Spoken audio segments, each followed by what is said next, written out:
The only people who don't want to disclose the truth are people with something to hide.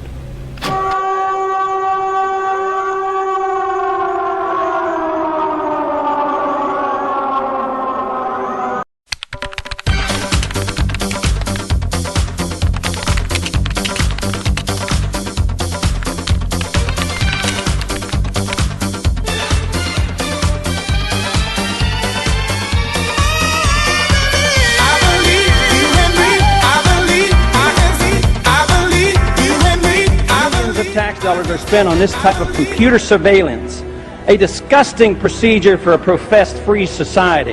They're overstepping the bound. Just the other day, they walked into somebody's house. They suspected he was a drug dealer. He was using his automatic selector, and then police marched in, and they said it looked like a gun after they killed the man. In America! Is that what America's all about? I'd say no. We want privacy. Less government for individual liberty, get the government off our backs, a more sensible foreign policy. I'm very disappointed that so far in this Congress we have not yet seen any sincere effort to cut any spending. There's something wrong here that could and should be adjusted with decreased spending, not raising taxes, and not further robbing the Social Security Trust Fund. The more we threat, the more we intimidate, the more we want to bomb people, the more we're leading into another fiasco like Vietnam. We trade with Vietnam now. That's a much better way than trying to impose our will in Vietnam by going over there and dropping bombs. So I would say that this just points out again that we have a very, very poor foreign policy in the Middle East. I wish the Congress would address the unconstitutionality of presidents waging war. That, to me, is a lot more serious than Monica Lewinsky, let me tell you.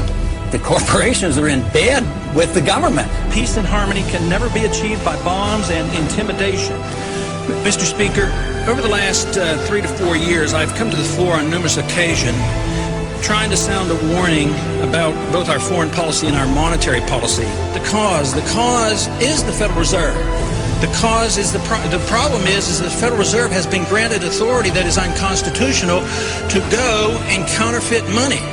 And until we recognize that and deal with that, we will continue to have financial problems. The Federal Reserve credit created during the last 8 months has not stimulated economic growth in technology or the industrial section, but a lot of it ended up in the expanding real estate bubble.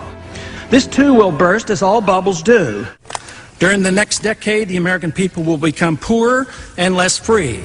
I do not see any reason whatsoever to take young men and young women and send them 6,000 miles off to a land to attack a country that has not committed any aggression against this country. War is not popular. People get killed and body bags end up coming back.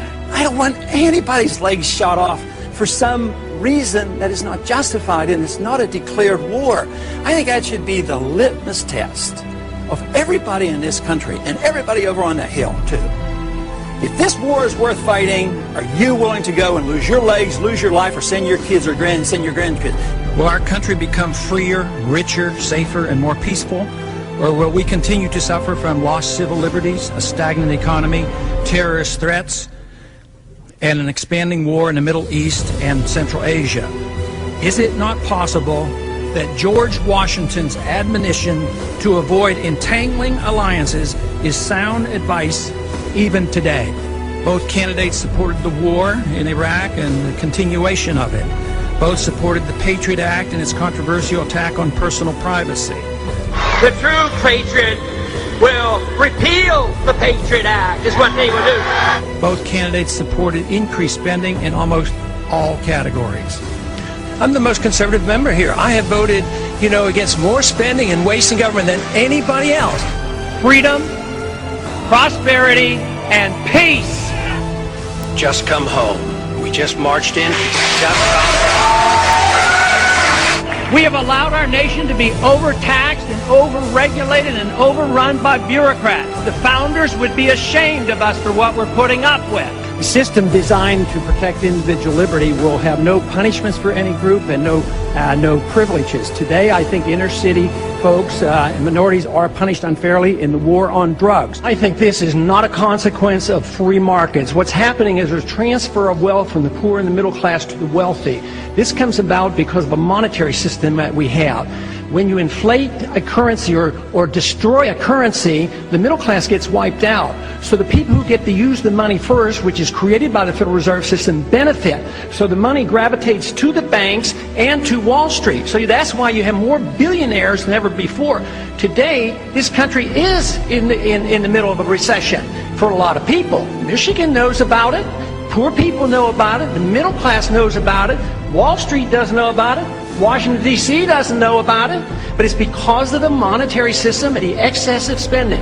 As long as we live beyond our means, we are destined to live beneath our means, and we have lived beyond our means because we are financing a foreign policy that is so extravagant and beyond what we can control, as well as the spending here at home, and we're depending on the creation of money out of thin air, which is nothing more than debasement of the currency. It's counterfeit, and it is a natural, predictable consequence that you're going to have people benefit from it and other people suffer. So if you want a healthy economy, you have to study monetary theory and figure out why it is that we're suffering. And everybody doesn't suffer equally, or this wouldn't be so bad. It's always the poor people, those on retired incomes, that suffer the most. But the politicians and those who get to use the money first, like the military-industrial complex, they make a lot of money and they benefit from it. It is our job to check up and find what the Federal Reserve has done, audit them, and find out who their buddies are that they're taking care of. It's trillions of dollars we're spending on these wars. President Trump! President Trump!